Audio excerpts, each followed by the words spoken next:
We're doing a different interview today with our patient Spencer, who rang the bell today. I have his parents here, and he's an adult.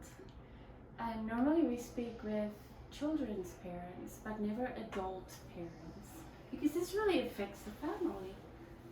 This is Suleika and Ricky. Yes. And your son Spencer is how old? 28. He'll be 29 on June the 10th. So I'm going to guess from everything I've heard that you're the one that did the research and found me and Yes. interviewed us Yes. extensively. Yes, 4 months. Yes, I did. After several years actually of looking and researching, and I also researched other facilities. It brought me back each time.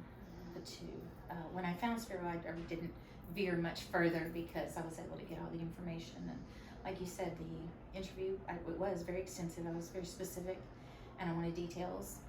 And I came up here to look at it prior to as well. So yes. What were your fears? You know, when you spend that amount of money out of pocket and you find a place and doctors are they were telling you he was never going to be normal again. No, they gave us a life expectancy for him.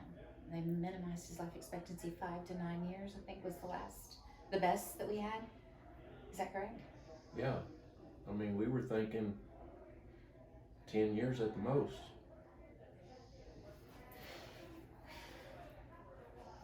So yeah, it was not good. The outcome was not good, what they were telling us. Not only could they not get his health back at all, his life expectancy was gone. And that was if the disease did not progress, which from the time that I found you to the time that we arrived here, he deteriorated immensely. He was pretty much in bed in the dark room when we brought him. We had to medicate him to get him here the first several weeks and back home. That brings me to my next question, because I know people are going to have questions about this, but CRPS, you can live with it for 40 years and it's hell on earth, but it doesn't normally cut your life typically shorter. So what was going on with him where they thought, okay, he has 10 years? Well, the toll on all the medications he was on, and it spread enough to where it actually affected his heart, and knowing that it could affect other organs eventually. Because Spencer's is in the neck and the shoulder, and it was moving in towards the heart. Okay, Yes. I knew you guys would have questions. Thank you. Yes. And were you confident that he was going to get help here when you brought him? After much research and all of your answers, yes ma'am, I was. I was absolutely certain that we would leave here and he would leave with a better quality of life than what he was existing. He's not living, Dr. Katank. He was not living, he was existing. We were all in a lull and we were all existing with him. He was not living. I knew from all the modalities and all the research I did from those that y'all have incorporated and have in this beautiful encompassed treatment system, that he would come home and we would have some quality of life back, much better than what he was existing. Could I have anticipated what we did today? No. Although we have much faith and we are people of faith, we knew God sent us to you, and we knew that God was on our side and he would help us, and we were only asking for the minimal, thinking that was too much to ask. We got our child back. And what a child. He's a special guy. Very special. That beautiful grandson of yours. And now you're going to have more, probably. Yes, Lord willing. Hopefully, we've been praying for that as well. His beautiful wife, Christina, was right there with us. And Christina is, we've always been a cup half full people. That's who we are. Christina was very much cup half empty. It had absolutely drained her soul. And to see her lit up like a Christmas tree is almost as much a blessing, seeing her get her husband back. You know, that's what she said several times. Mom, do you see what he's doing? Do you see what he's doing? Yes. As a family, you guys had to do a lot of fundraising. You didn't have this money sitting No. around in the savings account. It was hard on you guys. Yes, we had already tried a few other treatments, and we had depleted much of our savings, and they had as well. And my family, all the families were all coming together, church families and biological friends, everybody coming together to do fundraising, and we did food. One of our cousins was trying to do t-shirts. It was a whole thing, and then COVID hit. Everything was going well, and then COVID hit, and in our area they shut down any kind of food sales and then gatherings, and then everything went to a halt. And Ricky and I had to take a moment. We said, I joked about, I told you this once, joked about anything standing still was going to get sold, so don't stand still for too long. We were going to sell just everything we had to make certain that this was possible. But because the Lord is the Lord and God is good, we ended up doing something we've never done before. It was a humbling experience. We had to ask for help. We are usually have been blessed to be on the giving end of many things and opening our home and things like that. This time we asked for help. Never could we have imagined the outpouring, especially during COVID and everything else. We never could have imagined that Spencer and Christina actually ended up calling us one day. Christina came out hysterical crying, and I thought, oh no, we're going back to the emergency room again. Something's happened. And she came crying to us to tell us we had met our goal. And we had to cut off, the funds were still coming in, and we had to tell everybody, no, it's okay, we've met our goal. And I, we budgeted for everything we thought we were gonna need. And and I thought I'd done a great job. And sure enough, cash flow, we were trying to figure out analysis and do the whole deal. It wasn't even necessary. We didn't have time to do all that. It wasn't necessary. It all came in, and then we had to put a cutoff.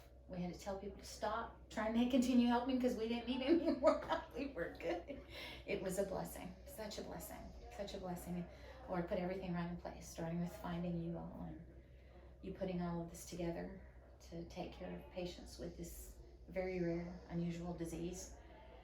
Like you said, some people live with it. He was not living. No. It was not the same. For him, it was very different. No, he couldn't drive, he couldn't work, he couldn't stand, we couldn't run a vacuum cleaner. He was in constant pain. And like Dad said, that I believe that one of the physicians, the neurologist I think it was, that told us this, because we took him to outside physicians in addition to his physicians to get a second opinion. When they tell you you're going to lose your child, and it's one set of doctors from the VA, or from wherever, you still get a second opinion. And we did. We took him out privately and got a second opinion, and everything correlated that they had told us, which I did not expect to happen. And they told us that, if I remember correctly, the combination of going from 0 medications to the 8 medications that are normally given to pediatric patients, I think that's what he told me, they don't expect them to need them for that long, and so it damages the organs. And so that, in combination with what he was already dealing with his heart and everything else, geriatric patients, I'm sorry, that's what they told me. I said that wrong. Geriatric patients.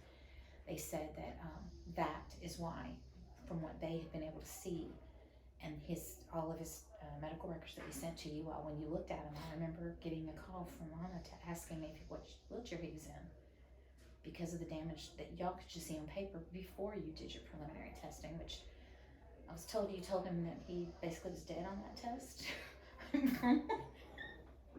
From what we My saw. sense of humor is awful. No, he said yes. That is correct. But yes, that's what it was. One criticism that we frequently get is the cost of our program.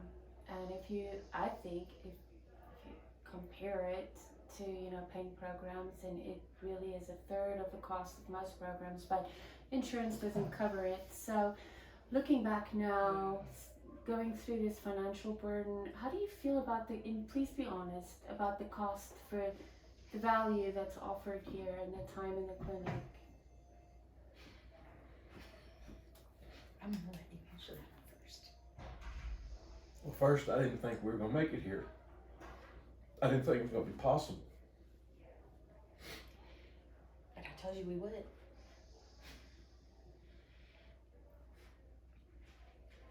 But to see the outcome, you can't put a price on getting your life back. no, you can't. And all the work that everyone put in, and all the sacrifices that all of our friends and family and everybody put in, and all the friends that continued to call and said, hey, we can do more. What else do y'all need? We were willing to sell our home, our cars. We could buy another house later. We knew we could. I knew that if he got better, everything else would get better. So those are things. And I know when I was sitting at home on the couch and I finally put all the numbers together and I sat down and did my spreadsheet for cash flow analysis, what we have to have for when in the budget, I thought, and getting his wife here, which I mentioned to you, was something that she thought she was going to have to stay home and work. He was going to stay home and work so that we could do this. Emotionally, spiritually, the full body, whole way this has to work so that it does work. It had to be this way. So we're going to sell the house, we're going to sell a car. Spencer and Christina did sell their home. So we're going to sell cars, we're going to sell whatever we have to sell. And if we have to take a loan out or we have to do whatever we have to do in the big picture, and I know I sat there and we don't like debt. So that was another, for us, it was a different financial mindset. I'm not just going to get a loan and then just forever be in debt. It was not just that. Looking at it from this perspective, it was scary to think you're going to go and spend all this money initially. And even those that donated, they've sacrificed to be able to do that. You're going to spend all this money, and then what if it doesn't work? I think somebody asked me that, and I said, what if it does? What if it does? Everything that all the pieces came together, and I knew at the end of the day, it's money. And what he said, you can't put a price on it, but there is a price on it. For us to get here, you have to be able to function to make this facility work. You have to be able to have quality employees and everything to make it work. And I even asked how they were trained. I asked everything. Anna will tell you. I want to know how they're going to take care of him. This is my son's, my baby.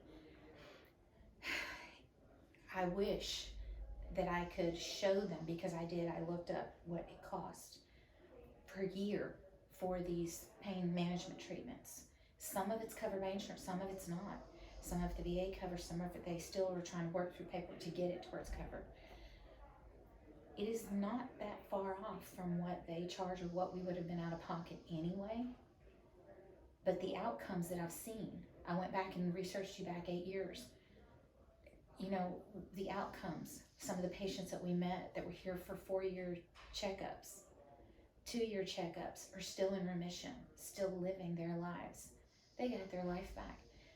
Like Dad said, at the end of the day, there is not a price you can put on that. And what y'all actually have to charge, I felt like was completely fair in friends that have cancer and other diseases that require so much. And even though insurance has covered some of it, there are still aspects of it, as you know, that you are out of pocket. Uprooting your family and moving them to a different location, it's a lot. But it is so doable and beyond worth what we walked away with. The first time I heard him laugh in the other room, laughing with Christina, there was months back that would have set him off into a 3-day dark spell, and he'd have been in such pain again for 3 or 4 days just from laughter. He laughed, and I expected the next few days to be awful. And he got up fine in the morning and laughed at me and with me. And I had to go in the room and just sit there and thank God for giving us the courage to do it. Whatever it is, we have to do it. We have to make it happen. So financially, for the parents that are questioning whether you should come, whether you should do this, do whatever you have to do as soon as possible. My only regret, and I don't live by regrets, my only regret is that I did not come across this clinic sooner, and that we didn't find it when he first got sick. And for others, that they didn't find it when they first became ill. So many of them suffered for so long before they find the clinic. This is something they found on their steps of all the other things they tried, which is, like you said, financially why we had depleted a lot. But Dad stayed home and worked, and we can recover that in no time, and then I can go back to work. We have assets. There are things you can do. Every family has things you can do. And if all that fails, you can ask for help. And we did it. And we got it in every way possible. He came at that time so he could have Caleb. Lord puts you where you're supposed to be. He needed a Caleb in his life to do that. His And- therapist. And everyone else, that every step, starting with Anna, who's my first contact, and then she put me in a phone interview with you one time so that I could ask you some direct questions. Boom, boom, boom, answers. Your mom asked her questions. I told him, I said, I am so impressed that every question I've had, they had an answer. And when they didn't, they said, I will get back with you on that. I'm not certain at this moment, but I will get back with you. And within days, usually, I think the longest was a few days, I got a call back. I waited on callbacks to give these other clinics and other places my money to try to heal my son for months. I was constantly doing return call logs. It was incredible. I was just so impressed by that. Look, this is how they function and how they care. Then I know this is where my son needs to be, because they actually care about what they're doing. And at every level, when I called the front desk, because I called all the numbers, I want to know how they answer the phone, how they're going to talk to me. It tells me character of what they're doing. It's not just a job. Everybody has a job. Why do you get paid what you do? You can get paid that somewhere else. You decide why you want to do this. If you care about what you're doing, you're going to do it differently. It's just life. Life is like that. And I found that to be the case across the board with every person I've been blessed to meet while we've been here. And I've relayed all of that to Dad numerous times. You will not believe. I don't even know what she does there. But she saw me sitting in the foyer crying one day, and she came over there and just, are you all right? Is there anything I can get you? I'm not even patient. I'm just here for support. Unemployed. Unbelievable. Thank you for doing this interview. You walked around that many parents mentally are still walking, considering, is this a good place? And we may send some people your way on the phone to talk to you. Absolutely. Absolutely. Anytime. Anytime. Anything we can do to help. So some other mother does not have to go through what we've went, mother and father, gone through what we went through, watching our son suffer because we just didn't know about the place. And then steps on how to get here. Get here as soon as you can. Arkansas is beautiful, but the clinic, it's like we hope anything we can do to help anybody who's in that need, we hope that we can. I hope you have nothing but joy in your son's life going forward. We got our son back. That's more joy than we deserve. You do deserve it. You're amazing parents. Thank you.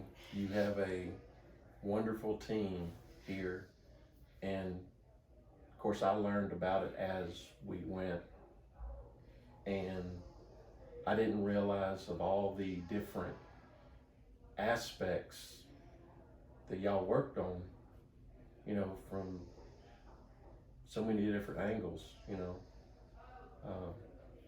it was just amazing.